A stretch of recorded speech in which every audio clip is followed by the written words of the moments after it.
Thank you very much. Nice to be here tonight. I didn't think I was going to make it. I was running a little late.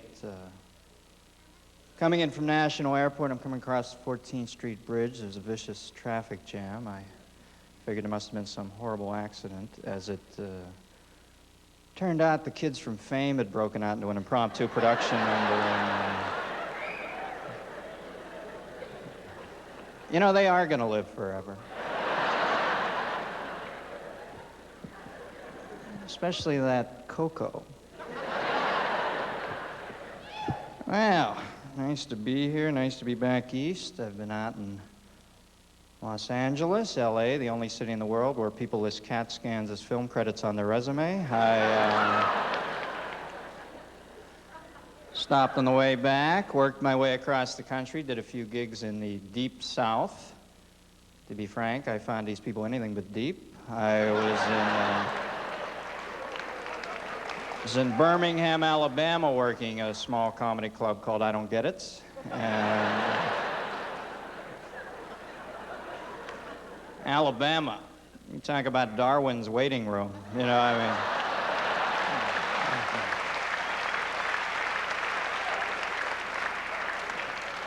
And there are guys in Alabama who are their own fathers, you know, I mean, this is it's the sort of place where people read the Sunday comics with a yellow highlighter. Just in case they stumble across a particularly meaningful passage in Beetle Bailey that, yeah. I think the only more backward place I've ever been is West Virginia. I mean, this place makes Mayberry look like a think tank. You know, I went to see Burt Reynolds' film Cannonball Run 2 in West Virginia. At the end of the movie, everybody broke up into individual discussion groups. Try to cut through some of that clever Reynolds subtext, you know, the recurrent use of Deloise as a Christ figure.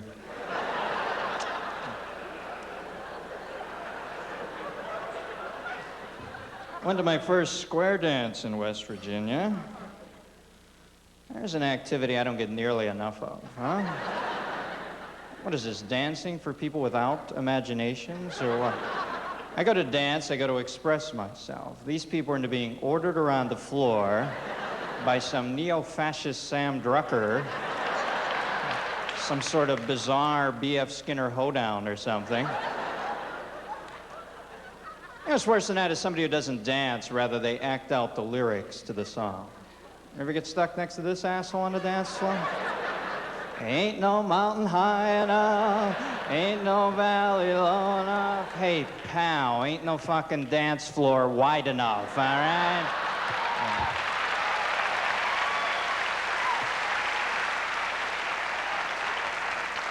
What's with this kabuki shit, Twyla? Loosen up, Mummenschanz. Get a limbo stick, okay? Remember the limbo? What the hell was that all about, huh? Where do you go with that talent once that fad goes away? Remember these poor Samoan bastards who had a door hinge surgically implanted into the knee joint? Somebody'd light a bamboo pole, set it up on Billy Barty's dick, everybody'd be, you know... Where are these guys working today, huh? I guess they're all over at Z-Bart doing undercoating work, you know. You don't even have to buy a dolly for these guys. They are just down there, you know. There's certain linear mobility one has to admire in a master craftsman. So I'm a comedian.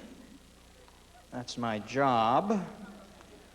Jobs are funny. There are no hard, fast rules on making it to the top, but a pretty good rule of thumb is if you make it to age 35 and your job still involves wearing a name tag, you've probably made a serious vocational error somewhere along the line. I think the easiest job in the world has to be coroner. Surgery on dead people. A lot of leeway there, huh? What's the worst thing that could happen? You know, if everything went wrong, maybe you get a pulse. Oh, Oh, Christ, honey, I gained one on the table today. Conversely, I think the hardest job in the world has to be bank guard in Alaska. You got 50 customers in the joint. They're all wearing ski masks.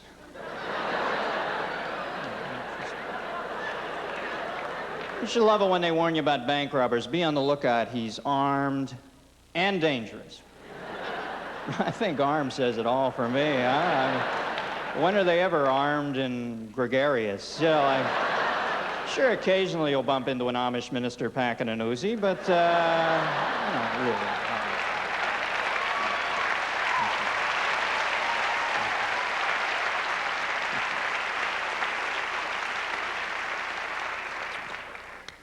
Well, if I peer a little out of it tonight, it's because it finally just sunk in that Zemed has replaced Terrio on Dance Fever.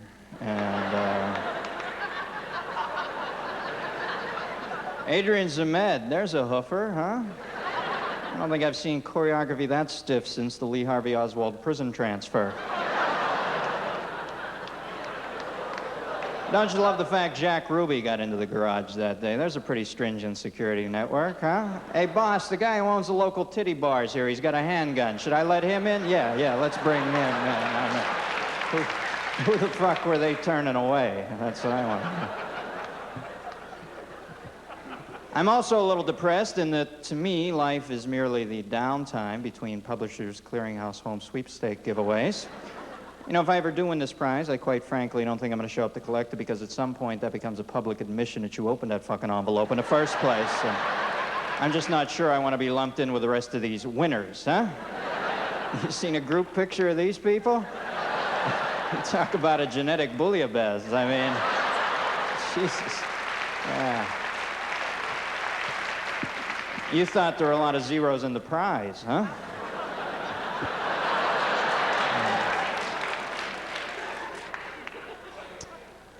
I notice there are two groups of people in the world now, those who get pathetically drunk in public, and the rest of us poor bastards who are now expected to drive these pinheads home. What am I, fucking Cato over here?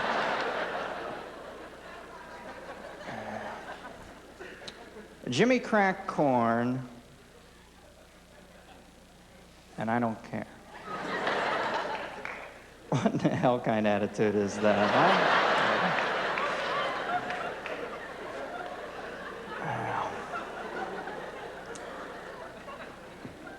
What's pissing me off in the world lately is this new trend where people go out in a field at 3 in the morning and walk on hot coals to pull their life together. There's a pretty direct cause and effect relationship there, huh? Get the feeling the marketing boys at Dr. Scholl are behind this at some point? Okay, but not everybody needs foot care. How do we get them involved? Let's shoot it around the room. Brainstorm. Bobby, what do you got for me? Fuck it. Get them to walk on fire. Bingo. Run with that. I love that idea. Let's call the Kingsford people. Get a cooperative crossover deal going. I love it. So, what's up? Been a long day. I got up early this morning. Had breakfast at the International House of Pancakes.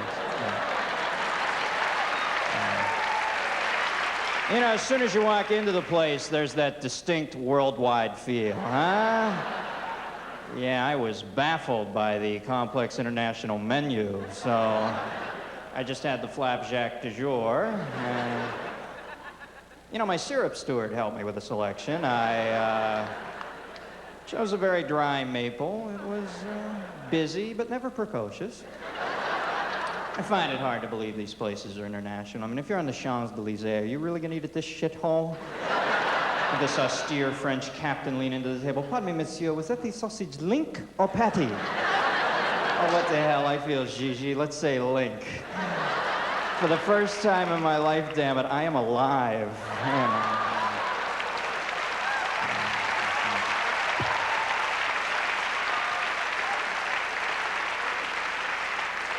Got out and did a little clothes shopping today over here at the Kmart. I think when I say Kmart, we're all hip to the fact that I'm talking Style Central. Picked up a couple short-sleeve suits and a little Century 21 blazer for the holidays, you know. Cheap clothing stores always have these 2-for-1 sales. Hey, folks, 2 of shit is shit. All right? If they really want to fuck you, they'll give you 3 of these things. So all you need is 3 lime green leisure suits with lapels shaped like a fucking hang glider, okay? Yeah, throw in that brocade dickie, too. What the hell? I'm feeling very Kenzo tonight. Watching a little cable before I came out tonight, ESPN, 24-hour sports cable network. Big night tonight, Sumo Rodeo. And they also had female gymnastics on. Now, I love this activity ever since the Summer Olympics, specifically the women's uneven parallel bar event. I think I'm going to be real skeptical the next time a woman tells me I'm being too rough in bed. I'm watching these gals bang their cervix off a frozen theater rope at 80 miles an hour, you know. You don't see any men in that event, okay? This is one medal the guys would have to pick up posthumously because the little gerbil's just not built for that stunt. You know, if I ever hit anything that hard with my dick, I'm gonna spot weld to it, but then again, maybe that's me. I'm a different breed of cat. Driving over here tonight, I stop at a 7-Eleven. The man in front of me orders a big Gulp. Now, do I need 32 ounces of any fluid? This drink has a fucking undertow. What do you dock your jet ski in this thing? I mean, who do they think is that thirsty? I guess this is for the guy who walks right off the surface of the sun directly into the 7-Eleven. You know, I'm a little parched, Habib. What do you have in a depth charge size drink back there?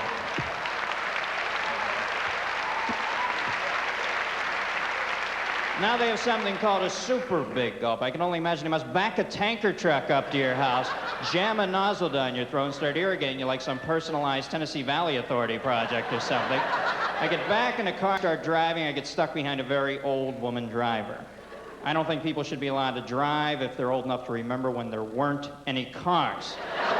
Old people always drive like they're constantly looking for an address.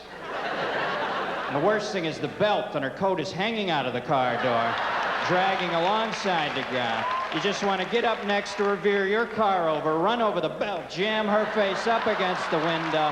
Hey!